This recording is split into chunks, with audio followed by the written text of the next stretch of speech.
ಮಲ್ಪೆ ಕರ್ನಾಟಕದ ಒಂದು ಮೀನುಗಾರಿಕಾ ಟ್ರಾವೆಲರ್ ಅಕ್ಟೋಬರ್ 13ರಂದು ಮುಂಜಾನೆ ಬೆನ್ನೌಲಿಂ ಗೋವಾದ ಸ್ಥಳೀಯರಿಂದ ಸಿಕ್ಕಿಬಿದ್ದಿತು. ಈ ರೀತಿಯ ಕಾನೂನುಬಾಹಿರ ಚಟುವಟಿಕೆಗಳಿಂದ ಗೋವಾ ಮೀನುಗಾರರು ಮಿಥ್ಯವಾಗಿ ತೊಂದರೆ ಅನುಭವಿಸುತ್ತಿರುವುದು ಅವರಿಗೆ ಪೂರ್ವಾಗ್ರಹವನ್ನು ಉಂಟು ಮಾಡಿದೆ ಎಂದು ಅವರು ಹೇಳಿದರು.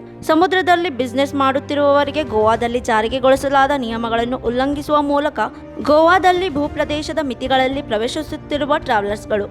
ಬೆನ್ನೌಲಿಂ ಸ್ಥಳೀಯ ಮೀನುಗಾರರು ವೃತ್ತಿಯಲ್ಲಿ ಮೀನುಗಾರರಾಗಿದ್ದು, ಈ ವಲಸಿಗರು ಮೀನುಗಳನ್ನು ದೊಡ್ಡ ಪ್ರಮಾಣದಲ್ಲಿ ಹಿಡಿಯುತ್ತಿದ್ದಾರೆ. ಇದು ಅವರ ವ್ಯಾಪಾರದ ಮೇಲೆ ಪರಿಣಾಮ ಬೀರುತ್ತಿದೆ ಎಂದು ಹೇಳುತ್ತಾರೆ. ನಂತರ ಅವರು ತಕ್ಷಣವೇ ಕರಾವಳಿ ಕಾವಲುಗಾರ ಮತ್ತು ಮೀನುಗಾರಿಕಾ ಇಲಾಖೆ ವಲಸೆ ಮೀನುಗಾರರು ನಡೆಸಿದ ಅಕ್ರಮ ಚಟುವಟಿಕೆಗಳ ಬಗ್ಗೆ ಮಾಹಿತಿ ನೀಡಿದರು. ನಂತರ ಪೊಲೀಸರು ಟ್ರಾವೆಲರ್ಸ್ಗಳನ್ನು ವಶಕ್ಕೆ ಪಡಿಸಿಕೊಂಡರು. ಗೋವಾ ಮೀನುಗಾರರೊಬ್ಬರು ತಮ್ಮ ಮೀನುಗಾರಿಕಾ ಟ್ರಾವೆಲರ್ಗಳಿಗೆ ಹೋಲಿಸಿದರೆ ಅವರು ತಮ್ಮ ರಾಜ್ಯಕ್ಕೆ ಹೆಚ್ಚಿನ ಪ್ರಮಾಣದ ಮೀನುಗಳೊಂದಿಗೆ ದೂರ ಪ್ರಯಾಣಿಸಬಹುದು ಎಂದು ಗಮನಕ್ಕೆ ತಂದರು. ಅಲ್ಲಿನ ಅಧ್ಯಕ್ಷ ಅಗ್ನೆಲೋ ರಾಡ್ರಿಗ್ಸ್ ಚಾಲ್ತಿಯಲ್ಲಿರುವ ಮೀನುಗಾರಿಕಾ ಕಾನೂನಿನ ಪ್ರಕಾರ ಕ್ರಮ ಕೈಗೊಳ್ಳಲು ವಿಫಲವಾದ ಮೀನುಗಾರಿಕಾ ಇಲಾಖೆಯನ್ನು ಖಂಡಿಸಿದರು. ಅಗ್ನೆಲೋ ರಾಡ್ರಿಗ್ಸ್ ಅವರು ಇತರ ರಾಜ್ಯಗಳಿಂದ ಬರುವ ಟ್ರಾವೆಲರ್ಸ್ಗಳು ಸುಸಜ್ಜಿತ ಮತ್ತು ಅತ್ಯಾಧುನಿಕ ತಂತ್ರಜ್ಞಾನವನ್ನು ಹೊಂದಿವೆ. ಇದನ್ನು ಗೋವಾ ರಾಜ್ಯ ಮತ್ತು ಕೇಂದ್ರ ಸರ್ಕಾರ ನಿಷೇಧಿಸಬೇಕು. ಫಜ್ಲುರ್ ಟೋನ್ಸೆ, ಕನ್ನಡ ನ್ಯೂಸ್ ನೆಟ್ವರ್ಕ್, ಗೋವಾ.